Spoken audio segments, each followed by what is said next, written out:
34. Do not go, my love, without asking my leave. I have watched all night, and now my eyes are heavy with sleep.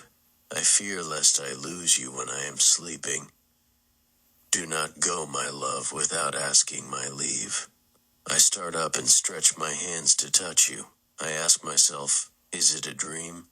Could I but entangle your feet with my heart and hold them fast to my breast? Do not go, my love, without asking my leave. 35. Lest I should know you too easily, you play with me. You blind me with flashes of laughter to hide your tears. I know your art. You never say the word you would. Lest I should not prize you, you elude me in 1,000 ways. Lest I should confuse you with the crowd, you stand aside. I know your art. You never walk the path you would. Your claim is more than that of others. That is why you are silent with playful carelessness. You avoid my gifts. I know your art. You never will take what you would. 36. He whispered, my love, raise your eyes. I sharply chid him and said go, but he did not stir. He stood before me and held both my hands. I said, leave me, but he did not go. He brought his face near my ear. I glanced at him and said, what a shame, but he did not move. His lips touched my cheek. I trembled and said, you dare too much, but he had no shame. He put a flower in my hair. I said, it is useless, but he stood unmoved. He took the garland from my neck and went away. I weep and ask my heart, why does he not come back? 37. Would you put your wreath of fresh flowers on my neck, fair one? But you must know that the one wreath that I had woven is for the many, for those who are seen in glimpses, or dwell in lands unexplored, or live in poets' songs. It is too late to ask my heart in return for yours. There was a time when my life was like a bud, all its perfume was stored in its core. Now it is squandered far and wide. Who knows the enchantment that can gather and shut it up again? My heart is not mine to give to one only, it is given to the many. 38. My love, once upon a time your poet launched a great epic in his mind. Alas, I was not careful, and it struck your ringing anklets and came to grief. It broke up into scraps of songs and lay scattered at your feet. All my cargo of the stories of old wars was tossed by the laughing waves and soaked in tears and sank. You must make this loss good to me, my love. If my claims to immortal fame after death are shattered, make me immortal while I live, and I will not mourn for my loss nor blame you. 39. I try to weave a wreath all the morning, but the flowers slip and they drop out. You sit there watching me in secret through the corner of your prying eyes. Ask those eyes, darkly planning mischief, whose fault it was. I try to sing a song, but in vain. A hidden smile trembles on your lips. Ask of it the reason of my failure. Let your smiling lips say on oath how my voice lost itself in silence like a drunken bee in the lotus. It is evening, and the time for the flowers to close their petals. Give me leave to sit by your side, and bid my lips to do the work that can be done in silence and in the dim light of stars. 40. An unbelieving smile flits on your eyes when I come to you to take my leave. I have done it so often that you think I will soon return. To tell you the truth, I have the same doubt in my mind.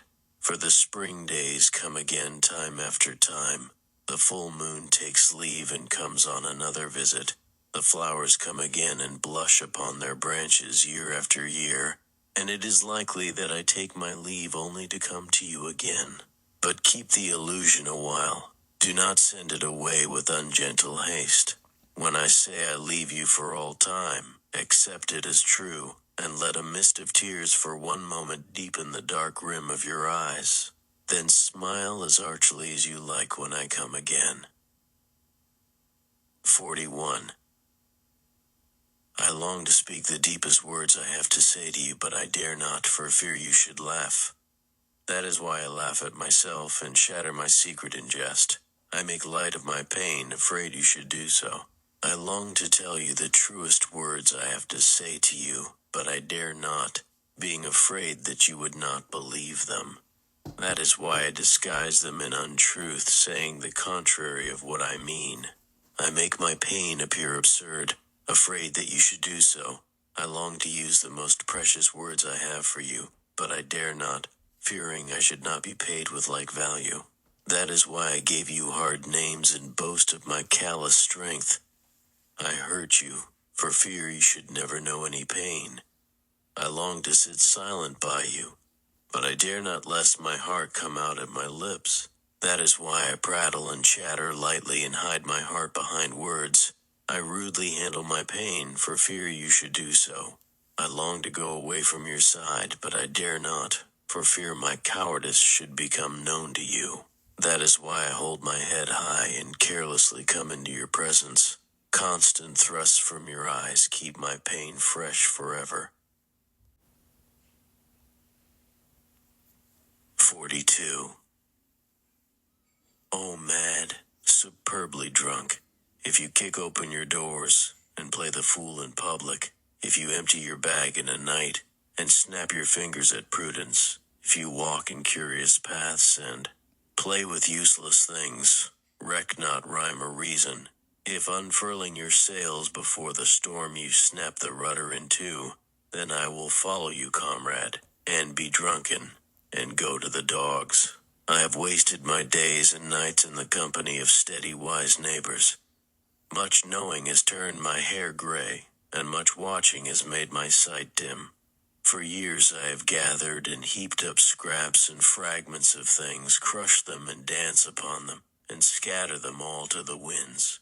For I know 'tis the height of wisdom to be drunken and go to the dogs. Let all crooked scruples vanish, let me hopelessly lose my way. Let a gust of wild giddiness come and sweep me away from my anchors. The world is peopled with worthies and workers, useful and clever. There are men who are easily first, and men who come decently after. Let them be happy and prosper, and let me be foolishly futile. For I know 'tis the end of all works to be drunken and go to the dogs. I swear to surrender this moment all claims to the ranks of the decent. I let go my pride of learning and judgment of right and of wrong. I'll shatter memory's vessel, scattering the last drop of tears. With the foam of the berry red wine I will bathe and brighten my laughter. The badge of the civil and staid I'll tear into shreds for the nonce. I'll take the holy vow to be worthless, to be drunken and go to the dogs.